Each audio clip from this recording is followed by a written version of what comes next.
byukuri nabonaga ari nko kumwaza nanjye ndavuga nti ndanamwaye koko umwana mukozeho numvaga ashobora kugagara numva afite ubushuhe burenze nubwo yari afite ntaramunyagiza imvura ndavuga nti ko subunza hakorege ko ntashaka kuraya mfite umwana ko se yansigiye sida ko ndi mu buzima bubi uyu mwana nkaba mbona agiye kunkura na kambanaho biragenda uti noneho ndavuga nti pontereka muheke buri yari kunsezera ntago umuntu ajya gupfa nga bigaragaze ntikamushire mu mugongo ku buryo nanaramuka apfuye hamagara abantu baraza kuvuga koko bambonye muhetse ndanamujyana no kwa muganga bavuge koko yagize ikibazo cy'umusonga nta muntu wambonye nta urakeka ko namunyagije ariko Imana yacu ireba urushishi rw'umukara mu rutare rw'umukara mu ijoro ry'umukara kandi ndi gutanga ubuhamya ku irembo ryera nkabwira abantu bagikomeje gutsimbarara mu byaha badashaka kubivamo nkababwira ngo iminsi ba myinshi ariko igahimwa n'umwe kandi nkababwira ko abantu bakora ibyaha bihishe bari kububa mwisi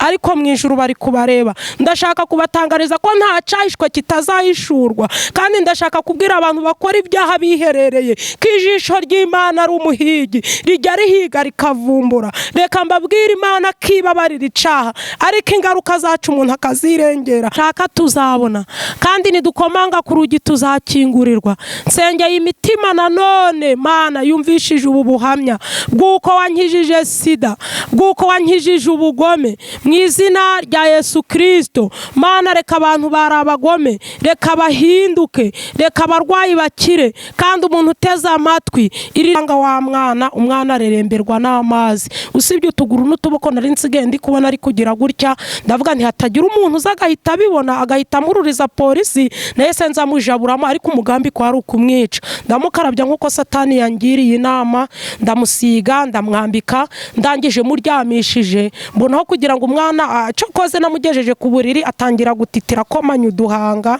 nta menyo yari yakameze aratitira wenda ndavuga nti umva warigenje ntumusonga nutakwica nkongera kugukoraho Imana barinje wizahana ariko irizaba imbuto ntiri mungu Imana yacu nishimwe Imana yari ifite kuri bure y'umugambi kandi afite amasezerano Imana yambwiye ko ari umwana w'umugisha nubwo nabandi ari umugisha yambwiye kaziga amashuri akomeye Imana yambwiye kazayikorera kandi uyu munsi bimenyetso njya mbibona ni wa mwana udashobora kuza iwanje unkeneye ngumbure ngo atumugenda atagusengeye iyo ugeze mu rugo wenda unkeneye ngo ngusengere kuko ndi umukozi w'Imana usengera abantu ku byifuzo ku bafite uburwayi Imana yarambwiye ngo impaye izo mbaraga nge natura mw'iryo zina rya Yesu ngo ibintu byose bizakoreka ariko iyo ntahari ico Imana yasigarije bureya ko nyine urumva ntago yabimbwiye tubana ntazi ko afite ico kibazo nyine nge numvaga twabanye ntarandura ariko nyine nshaka afite ico kibazo nza kubimenya ntwitinda y'umwana wanje w'umuhungu w'imfura witwa Sam nza kumenya yuko nyine mfite ico kibazo ari uko ngiye kwipimisha nibwo byari bigitangira byo gupima abagore batwite bakabapima sida nza kumenya ko ndwaye mbimubwiye arambwira ati burya ikibazo ngiye nari ngifite ariko nyine nanze kubikubwira kuko naragukundaga mbona yuko numara kumenya ko mfite ikibazo cyuko ndwaye utari bunyemere ampisha ibyo abimbwiye nyine mbona nta Irembo Ryera TV Irembo Ryera TV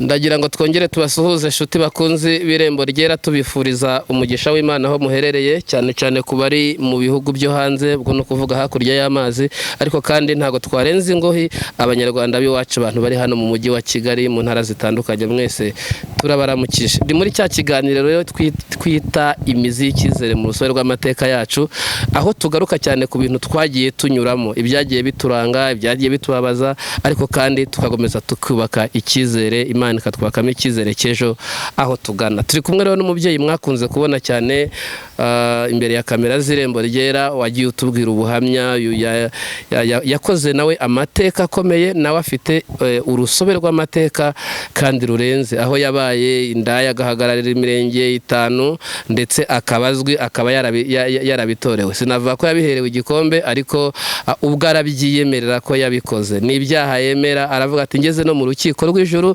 bakambwira ko nari indaya ibi nzabyemera ntabihakanye rero niwe tugiye tugiye gukurikira ariko kare nanone akaza kuza kutwinjirira mu kindi gice cya kabiri cy'ubuhamya. Shuti mudukurikire, reka tubibutse gukora subscribe ndetse mukore na comment aho hasi, ndetse munagire n'ibindi muvuga, ariko reka mbaho umwanya tumukurikire. Hanyuma mbere yuko rero n'ubundi tugira, reka tubanze dusenge, hanyuma narangiza akomeze. Mana turagushimiye, nta wera nk'Uwiteka, nta wasa nawe. Usumba cyane ibyo tubamo, usumba cyane ibitubaho. Turagushimiye ko wongeye kurema icyizere ku buzima bwacu, mu buzima bwose twagiye tubamo, aho twari gupfira, aho tutari kurenga warahaturengeje kugira ngo tuzahamye imbaraga zawe. Umwanditsi wa Zaburi yaravuze ngo ab'iki gihe bazabwira ab'ikindi gihe iby'imbaraga n'imirimo wakoze. Iki nicyo warindiye uyu muntu Penina, natwe twese uraturinda, kuko wari utwibikiyeho kugira ngo tuzahinduke ibyitegererezo byawe kandi tuzavuge gukomera kwawe. Urakoze kukoze byiza kandi byinshi, mu izina rya Yesu, amen, amen. Karibu. Yesu nashimwe. Haleluya, haleluya. Nitwa Nyiramugisha Penina, mvuka mu karere ka Musanze, intara ni y'Amajyaruguru. Ndi umukristo, ndi umukozi w'Imana, ndi umunyamasengesho, ndi umubyeyi Yesu yagiriye neza, akura mu magana y'abanyabyaha. Yesu ampa agakiza ku buntu nta kiguzi muhaye. Kuba nkurikiranye, ndi umubyeyi w'abana 4, mfite umuhungu umwe n'abakobwa 3. Ndashima Yesu ko yampaye n'urubyaro, izina rye nirihabwa icubahiro. Ubushize kuba nkurikiranye ku irembo ryera, nabahaye ubuhamya bw'ukuntu nari indaya ihagarariye imirenge 5, ndetse no ku rwego natowe ngatorerwa kuba perezida w'indaya, nyoboye indaya 300 mu mirenge 5 harimo n'umurenge mvukamo. Nabahaye ubuhamya mbabwira ukuntu Yesu ntakura atakura umuntu, ntanakura atamugeza. Abari bankurikiranye nabahaye ubuhamya bw'ukuntu nicuruzaga, ngacuruza shambure, ngacuruza abana ba rubanda, ngacuruza urumogi na kanyanga. Nabahaye ubuhamya bw'uko narunywaga, ariko uyu munsi ndagarutse kugira ngo mbabwire ubugome bukabije. Umuntu w'indaya umurwo rumogi na kanyanga, nkuko nabibabwiye, abafite ubundi bugome kuko abatari we wikoresha, ahubwo bari gukoreshwa na Satani. Nari umugome rero ku rwego rwo hejuru. Njya nkunda kubwira abantu ngo nari umugome ku rwego mbona ko rwari indengakamere. Ngewe nari umugome aho ntigeze mbabarira n'umwana nabyaye. Ndabyibuka muri uwo mwuga w'uburaya naje gushakiramo umugabo w'umupolisi, twakundanye nyine bya kira nguko kuko yakoraga hafi n'umurenge, nanje mba mu centre ya Kinigi ariho nkorera uwo mwuga. Tuza gukundana nterese bisanzwe nk'uko umuntu abona indaya nanga sundi muntu runaka akamutereta. Biza kurangira nyine ansabye ko tubana, ko ngomba kuba umugore we. Arambwira atariko nubwo ngiye kukugira umugore wanje, ibyo urimo ugomba kubireka. Mwemerera yuko nyine nzabireka, ariko kubwanje ku mutima mvuga nti sinabireka. Musanga ngambiriye kuzajya muca inyuma umpaye amafaranga, igihe we ukwezi kutarashira nanga nta mafaranga afite, nge nkagirayo ninjiza. Ico sico ngambiriye cyane, ariko naco numvaga ari ikintu ngomba kuvuga, kuko muri iyi minsi birateye aho umugore aba afite umugabo we akamwereka ko bari kumwe. Umugabo yajya mu kazi, umugore agafata isafari akigira mu bindi, nanga se akabwira umugabo ko arahagiye yigiriye muri ubwo buraya. Birashoboka ko hari abankurikiranye nabo bameze nk'uko nari meze, ariko mbabwire ngo kubaha Uwiteka nibwo bwenge, kandi kuva mu byaha niko kujijuka. Muri ubwo bugome rero nari nshatse kubabwira, uwo mugabo wanjye nari narashatse uwo w'umupolisi, namushatse arwaye indwara ya sida, ariko nyine urumva ntago yabimbwiye. Tubana ntazi ko afite ico kibazo.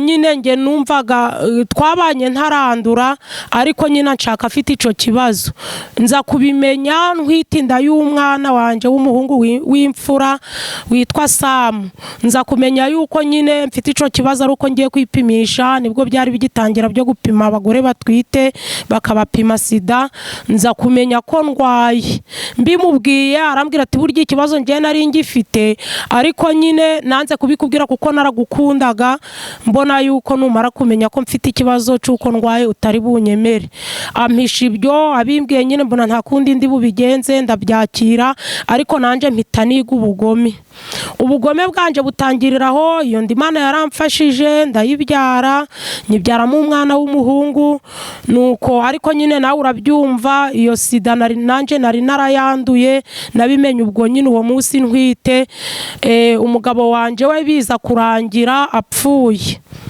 amajije gupfa yansigiye indinda y'amezi yageraga nko muri 3 nyine ubwo urumva yansigiye sida ansigira n'inda arapfa ariko urupfu yapfuye niyo nabyibukaga byamberaga igikomere yari umugabo wapimaga ibiro bigiye kugera mu 105 nanga na 3 ariko yapfuye afite ibiro 18 ari uruhu n'amagufa gusa ico ngambiriye nukubwira abantu bari mu buraya nanga se bumva babujyamo ko nta ciza kirimo nukwandura iyo sida ndikubwira umukobwa unkurikiye hano ku irembo ryera ndabwira umusore ndabwira umugore ndabwira umugabo ndabwira urubyiruko yuko nta ciza kirimo nukwanduriramo iyo sida ibindi birwara mbese ingeso mbi zose iyo winjiye muri uwo mwuga nanga se mu bibi Imana idashima nta ciza kiba kirimo kuvuga ngo uwo mugabo akimara gupfa agapfurwa rupfu mwumvishe birumvikana nanje yarayinsigiye nkuko nabibabwiye nanje napimaga ibiro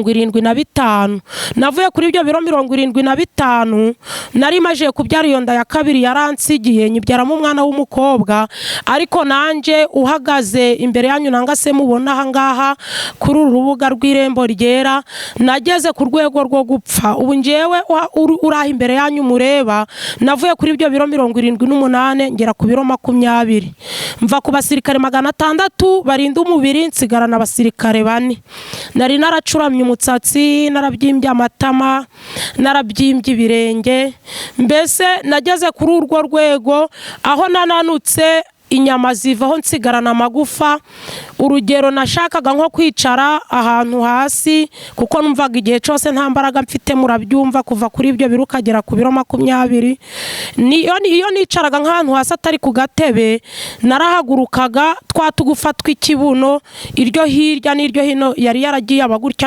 nk'izi nkonji none igufa ryo hirya n'iryo hino biragenda birasongora iyo nicaraga ku butaka ngahaguruka twatugufa twashinguraga ubutaka kandi nanje nkumva birimo kumbabaza iyo najyaga kwicara rero nafataga ikintu c'icenda nkakibangamo ingata nkakirambika hasi aho nkeneye kwicara nkicara ubwo murumva ahantu izo ngaruka zose narazikuye muri uwo mwuga w'uburaya murumva ko mu byaha nta mahoro arimo narabibabwiye ku gice cya mbere mbabwira ngo nta mahoro y'umunyabyaha ni kuwiteka avuga kandi ijambo ryarongerera garuka riravuga ngo kuko ibihembo by'ibyaha ari urupfu ariko impano y'Imana n'ubugingo buhoraho muri Yesu Kristo umwami wacu ngewe rero ndashima Yesu uru rwego mbabwira abari kundeba aho imbere yanyu murabona ko ndi umumama mwiza ubyibushe ukeye nta kindi nukubera Imana narayemereye ubwo buzima nyine narindimo mwarabyumvishe ku gice cya mbere ko imbaraga za polisi zari zarananiwe ariko imbaraga z'abantu zigarukiza Imana ziraza zigakora ico ndi kubashishikariza nugusenga nukubana n'Imana abantu bari mu byaha bakabyihana bagasezerera satani bakamusubiza ibye bakamubwira ko bashaka kujya mu ijuru ubusambanyi mukabumusigira ubusinzi mukabumusigira kuko ngende kuvuga ingaruka z'ibyaha mwamajije kubyumva ingero nazibahaye nari ngeze kuri rwa rwego iyo nabaga ndi hafi n'umuhanda ngenda nanga se mpagaze imodoka nyine yacaho ifite umuvuduko, hari imodoka zicaho kumvisiza umuyaga, ngewe iyo ntahitaga nsutama hasi umuyaga w'imodoka wanturaga hasi. Murumva urwo rwego nari ngezeho, ariko uyu munsi Yesu yarankijije. Nigeze gusoma ijambo rivuga ngo ntago nzapfa ahubwo nzarama kugira ngo nzatekerereza abantu imirimo Uwiteka yakoze.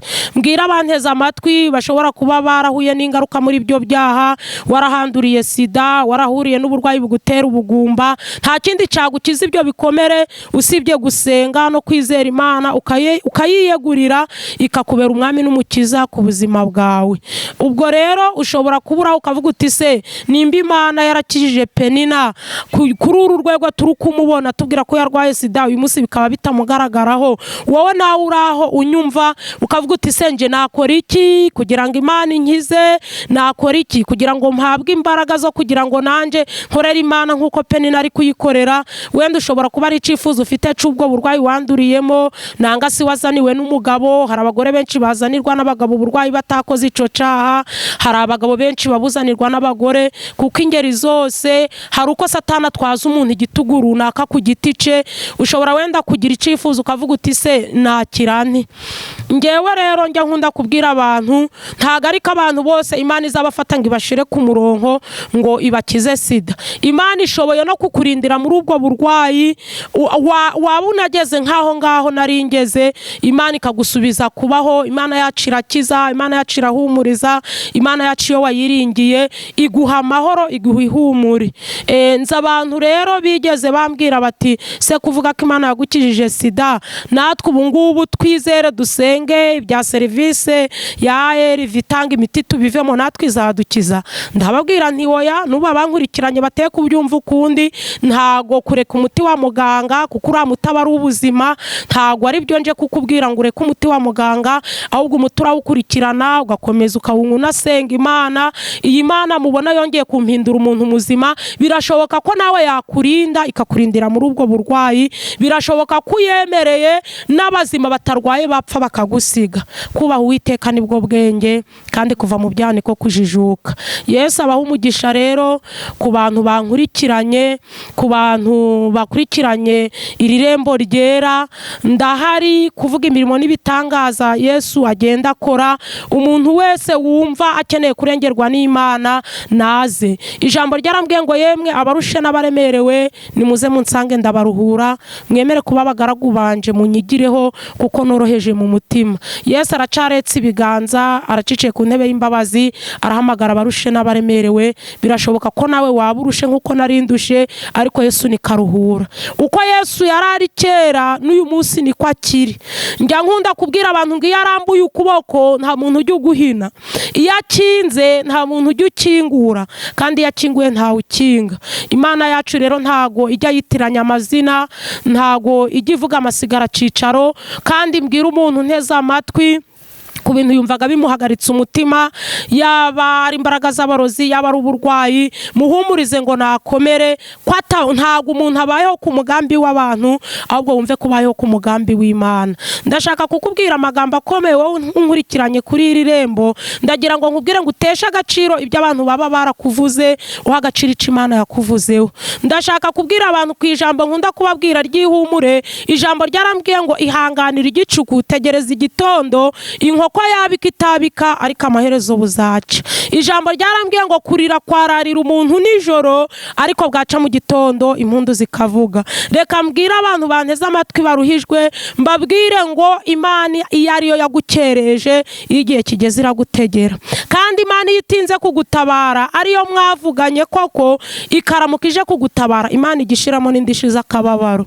Imana rero igitanga indishi z'akababaro. Ndi umugabo wo kubihamya, kandi ndi umuntu wo guhamya ko Imana iyo yavuze ko izagutabara rwose ntigibesha, Imana iratabara. Kuba ari bankurikiranye rero iri kumbwira ngo mbatangarize kije gukura muri ndavuze kubyo yababwiye igashira muri ndakoze. Murakoze. Yesu abahereza umugisha. Reka dusenge. Imana Data wa twese wo mu ijuru, Imana ifite ubutwari kandi Imana ifite ubushobozi, Imana y'imbaraga nyinshi, Imana yambaye icubahiro no gukomera, ubwugamo bw'umugaru, umurengezi wacu, isambi itarumba.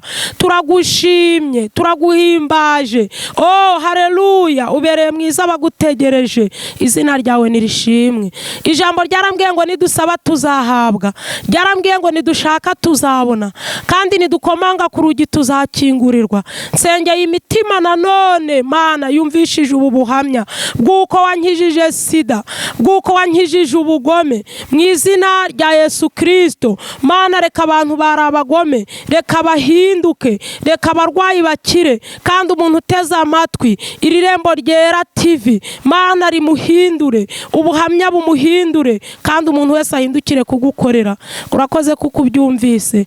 Nari nsengeye iki gice kuko numvaga ari ngombwa ko nsengera abantu banteze amatwi. Mana nyemerera aka kanya ngiye kubabwira ubugome nakoraga bitewe n'uburwayi nari mfite. Umuntu wese uraza kumva yumve ko nimba ari umugome atageza hanje, ahubwo ave mu byarimo, kandi ubikora ubikorere kwiyubahisha. Urakoze, nari nsengeye aka kanya, utegeke byose bikumvire mu izina rya Yesu Kristo, amen.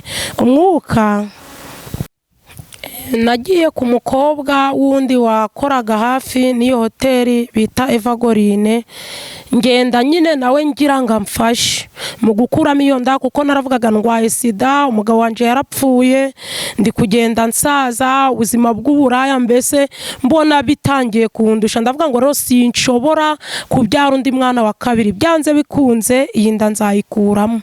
Negera uwo mukobwa, we yakoreshaga uburyo bwo gukuramo umuntu inda akoresheje imakasi. Coko z'abagome ntibagira n'umupaka, numvaga mfite ubugome nyine, nkumva ico umuntu yankorera icari cyo cyose kitaranyica ariko akankuriramo iyo nda, nzajya ngerageza gukora ngaca inshuro nkishura umuntu wamfashije muri ico gikorwa.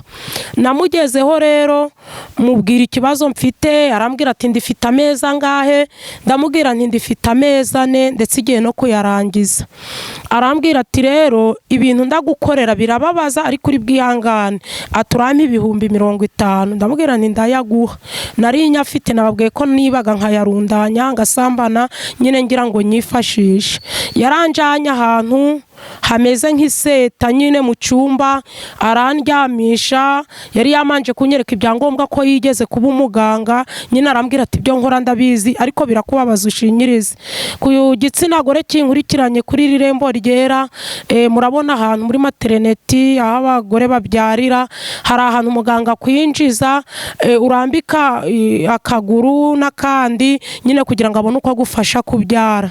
Uko nguko niko yangenje, arangije azana ikintu kimeze nabonaga ari umukasi, ariko nanone n'umukasi kuko kari akantu k'icuma. Arangije akambara mu ntoki, aramanza yambaraga nyine akinjiza mu mwanya w'ibanga nk'umuntu ugiye kumbyaza. Arangije arambwira ngo ninsunika umwuka, ariko hari ibintu by'imiteri yamanje kumpa, ni ibintu byari bimeze nk'amazi yampaye ngo ninywe, numvaga bimeze nka venegire, ntumbaze, ariko numvaga ari ibintu bifite kurura nko kwa venegire, usibye katariyo. Noneho arabinsomya, arambwira ati ubundi igitama ca mbere ukimire bumbe ni ca kabiri. Nyuma y'iminota nka 15 nibwo yagiye anyuriza iyo seta. Nuko arambwira ati niwumva hari ikintu kije kiri gusunika nk'igise, wowe usunika umwuka, atusunika umwuka uwitse usubiza hasi. Nyine muri iyo minota, ni nk'iminota nka 20 nanga 15, nagiye kumva numva ku babyeyi babyaye hari ukuntu igise ca nyuma kiza, niko nabyumvishe. Nsunitse numva ni nka nyababyeyi yanje ifungutse ifunguka mbyumva. Yinjijemo rero za ntoki zifashe umukasi, arasunika ageza mu nda mbyumva, ariko agafata ikintu nkumva nimba ari akaboko k'umwana yafataga, nimba se ari intanza aho utuboko tuzaza, sinzi nimba inda y'amezi 4 iri kurenza igiye kugira 5, hari umwana aba yakagize amaboko nanga amaguru. Ariko numvaga ari sinzi ibintu afata, bigasa n'ibitirimutse nk'ishashi, bikazamuka byerekeza hejuru mu mutima. Yafashe inshuro ya mbere arakata, numva kiramucitse, afata inshuro ya kabiri arakata, ashaka gukata, numva kiramucitse. Saho yerekeje umukasi, ico kintu yafataga nkumva kiri kumukwepa. Bivuga ko mbese n'Imana yakwepe nakoreshaga uwo mwana kuko yari mfiteho umugambi, mfite n'umugambi kuri uwo mwana. Birangira ambwira ati mama we ihagurukire, iyi nda nimba uzayibyara neza ugaheka uzaheke, nimba ari mpfanwe bizabe mpfanwe. Ati nabaho nkoreye abantu barenga 100 mu gihe maze nkora, ariko nibwo nabona umuntu nyababyeyi ni gute yafungutse nakagombye kwinjizamo ngakatagura ibyo nkatagura, ubundi ngo yagombaga gukatagura uwo mwana wirema, noneho nkamusohora nk'uko umuntu ajya mu kwezi mu mihango. Niko yansobanuriye. Rero yamazayo igihe kingana hafi n'isaha, ku buryo nyine uko kwasama kwa nyababyeyi umuyaga wari wamajije kwinjira mu nzu, mu nda pirito, numva amajije gusa n'umuntu urwaye ubutumbi.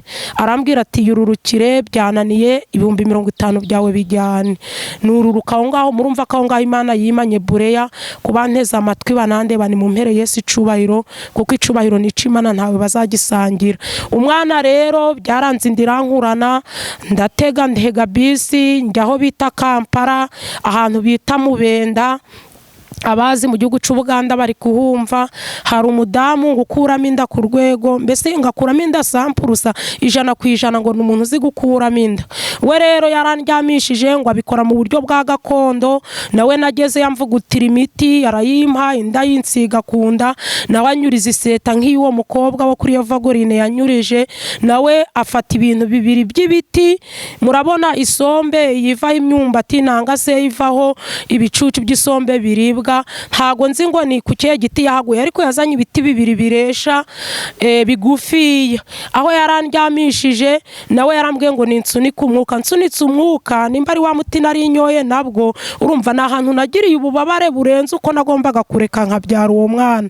Mfite n'igitugu Satani yari yarantwaje, ubwo nawe yoherejemo bya biti bibiri. Nyababyeyi yarambwiye ati urumva umuyaga uri guhuha mu nda, ndumva umuyaga uri guhuha mu nda. Nawe yanyurije iseta nyine, ati ngaho mera nk'usunitse umwuka. Nk'usunitse numva umwana asa naho amanutse nyine yigira hino.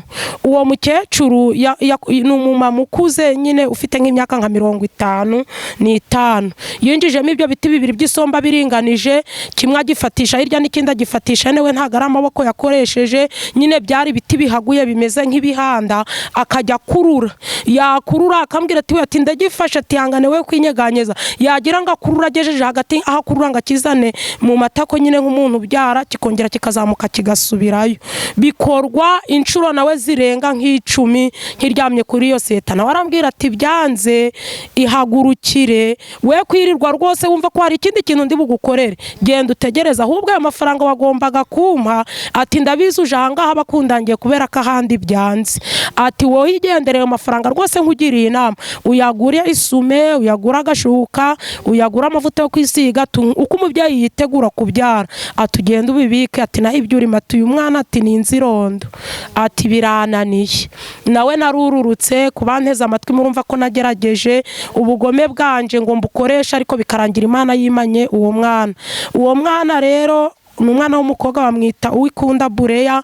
Byaje kurangira mvuye muri ico gihugu cy'Ubuganda, inda byananiranye kwivamo, bya bihumbi nari narasize ku mufuka ngo nzifashisha, nyagura kavarisi, nyagura isume, nyagura agashuka. Ndavuga ngo byanze bikunze, ubwo nyine byanze reka nje kubyara. Ariko ndavuga nti wavuka utavuka ntariko icizi cyo nakubwira, ubwo nyine ndakora kunda ndi kubwira uwo mwana, ushaka wazivanamo mpiriwe utiriwe wongera kundusha. Nti kuko nuramuka unavutse nzakwicira urupfu n'agashinyaguro, kwa kunda umuntu nyine abwira umwana neza mu nda muririmbira. Nje nta kuririmba, nta kintu ari umugome usibye Yesu wambabariye, ntago ngiye nari uwo kubabarirwa. Ibyo nabikoraga nirengagije ko hari ingumba zababuze, nirengagije ko hari abantu batwita bakabapfusha batabonkeje, hari abandi zivamo, hari abandi batigeze babona nizivamo. Mbese mbabwiza ukuri, imbabazi ntagiriraga nabo nabyaye, Imana Data twese yarazingiriye. Yesu nashimwe.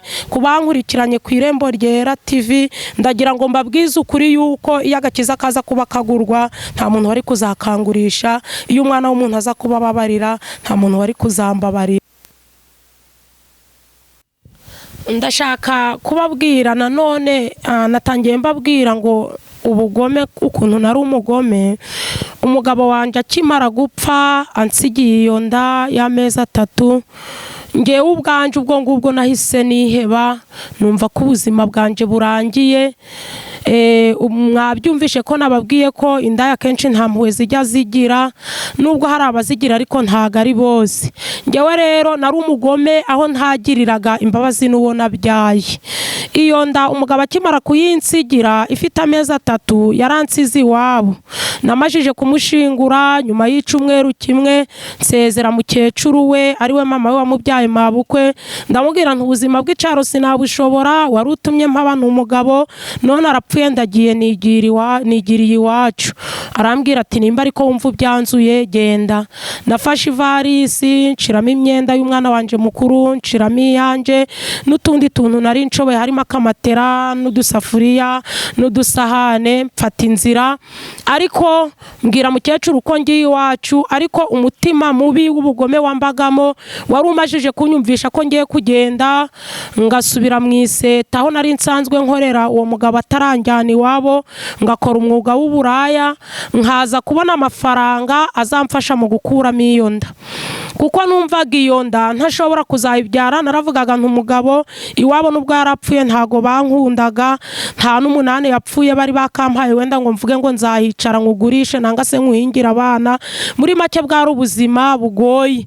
Ijwi rero ry'umwanzi Satani natangiye mbabwira ko ari we wari warantwaje igitugu, riranyongorera rirambwira riti igendere ukora uwo mwuga, numara kuwukora nubona amafaranga uzajye gukuramo inda. Uko mundeba nagiye ibihugu byinshi bitandukanye cyane mu gihugu ca Uganda, naho nigeze kujya mpakorera umwuga w'uburaya. Abantu bazi hari ya Gisoro nabaye aho bita hotspot naho bita Evagorine.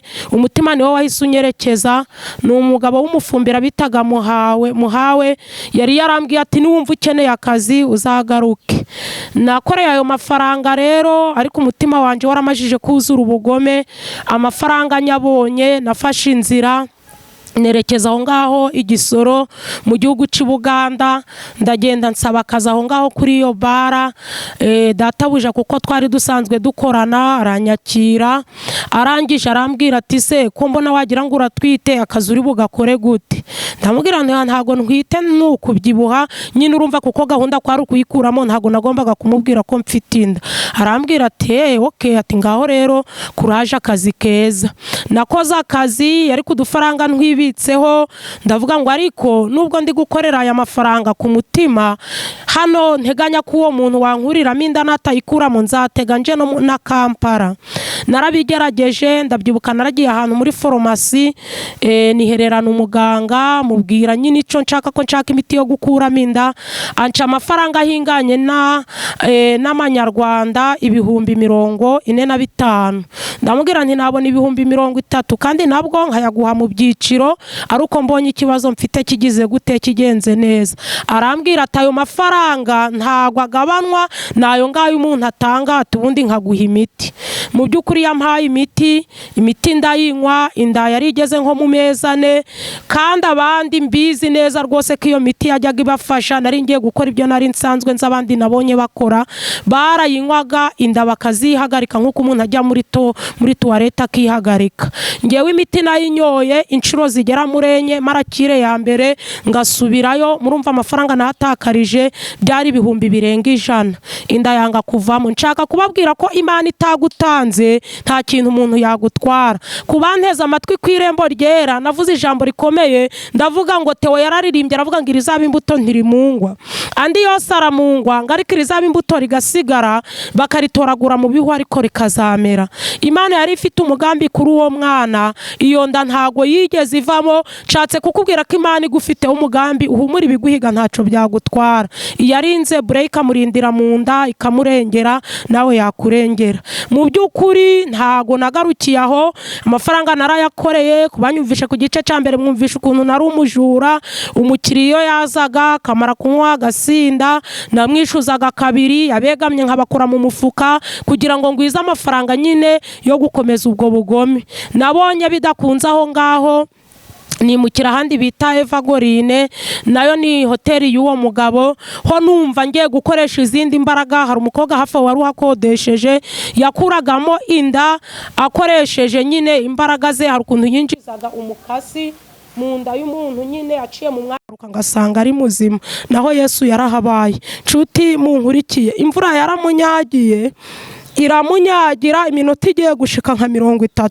Nanjye ndi mwidirisha mvuga nti hama wumve, uruhinja rwarigaraguye. Urabona hari ukuntu mureka kubita ibintu by'amazi, wakubitaga amazi hariya none arema ikintu c'ikinogo akaza asanga wa umwana areremberwa n'amazi. Usibye utuguru n'utuboko nari nsigaye ndi kubona ari kugira gutya, ndavuga nti hatagira umuntu uzagahita bibona agahita mururiza polisi, naye senza mujaburamo, ariko umugambi ko ari ukumwica. Ndamukarabya nkuko Satani yangiriye inama, ndamusiga ndamwambika, ndangije muryamishije mbonaho kugira ngo umwana cokoze namugejeje ku buriri atangira gutitira komanya uduhanga, nta menyo yari yakameze, aratitira we. Ndavuga nti umva warigenje ntumusonga nutakwica nkongera kugukoraho, ntimana bari nje wizahana, ariko irizaba imbuto ntiri mungu. Imana yacu nishimwe. Imana yari ifite kuri bure y'umugambi kandi afite amasezerano. Imana yambwiye ko ari umwana w'umugisha, nubwo nabandi ari umugisha. Yambwiye kaziga amashuri akomeye. Imana yambwiye kazayikorera, kandi uyu munsi ibimenyetso njya mbibona. Ni wa mwana udashobora kuza iwanje unkeneye ngumbure ngo atumugenda atagusengeye. Iyo ugeze mu rugo wenda unkeneye ngo ngusengere, kuko ndi umukozi w'Imana usengera abantu ku byifuzo, ku bafite uburwayi. Imana yarambwiye ngo impaye izo mbaraga, nge natura mw'iryo zina rya Yesu ngo ibintu byose bizakoreka. Ariko iyo ntahari, ico Imana yasigarije Bureya cyari cyo kugira ngo ajya mfasha muri uyu murimo. Hari ijambo nasomye riri muri Tito rimbwira ngo hari icyo Imana yagusigarije Kereti, ko ari kugira ngo utunganye ibyo utatunganije. Ubwo rero Imana yasigaje Bureya kugira ngo nawe agire ibyo atunganya. Hari umumama w'Igisenyi wigeze kuza kunsura, nari ngituye mu Kinigi, nuko ariko Imana yari yarabimbwiye ko impereye umwana mutoya impana ari uwo nguwo Bureya. Ngo nuko agezeyo ati mama wanyare, ati mama yagiye gusenga i Beteli. Hari icumba c'i Beteli nakundaga kujya gusengeramo.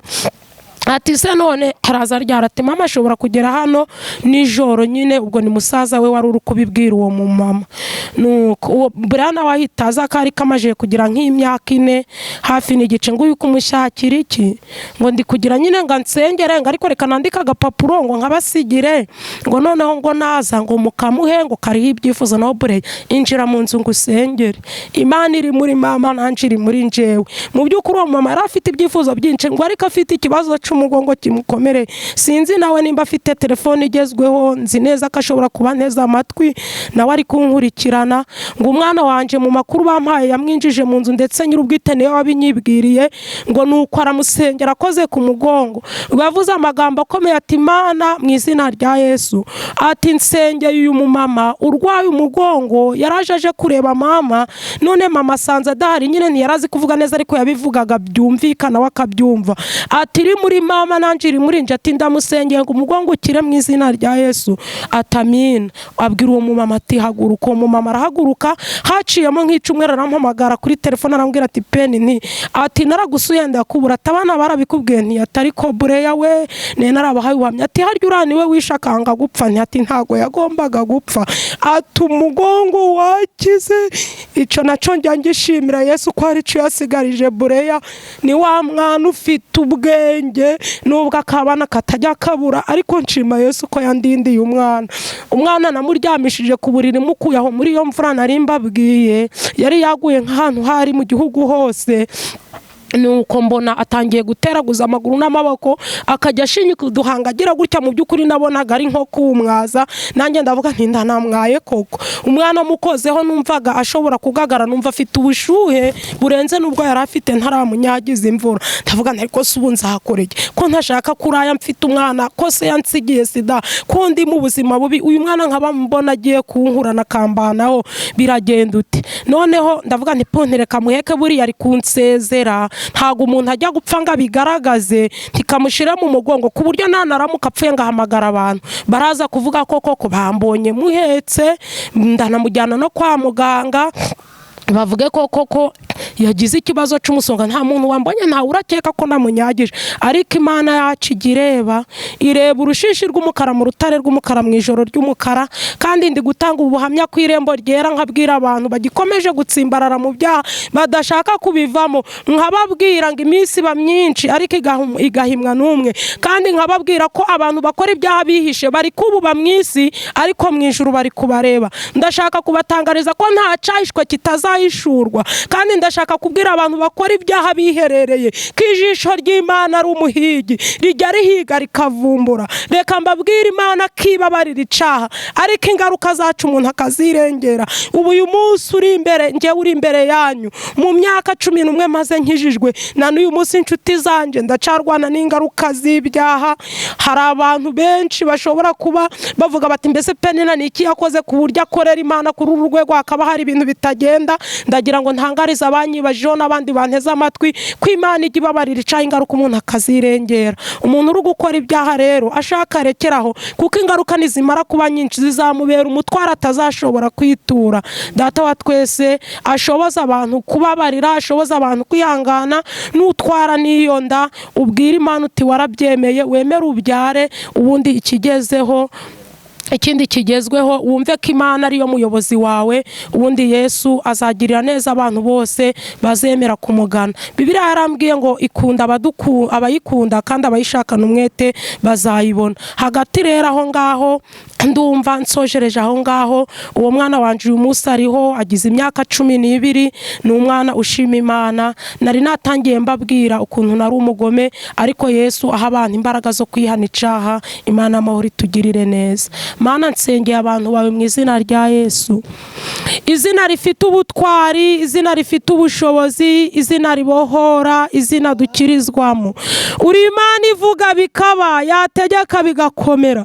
Uri Imana y'amahoro, uri Imana y'imbaraga nyinshi, uri Imana idahinduka. Umuririmbyi yuzuye umwuka aravuga ngo abiringira abantu barabahemukira, ngo ndetse babahanga amaso bakabakoza isoni. Haleluya!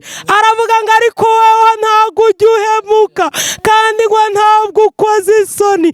Aravuga ngo habwe icubahiro Mana yacu, kuko uragikwiriye. Ndi hano ku irembo ryera TV, ndagushimye kuba nkuye mu magana y'abanyabyaha, ukampa agakiza ku buntu nta kiguzi nguhaye. Izina ryawe nirishimwe. Nsengeye abandi bameze nk'uko nari meze, bagitwajijwe igitugu na Satani. Ndaguhamagaye kugira ngo ubabohore.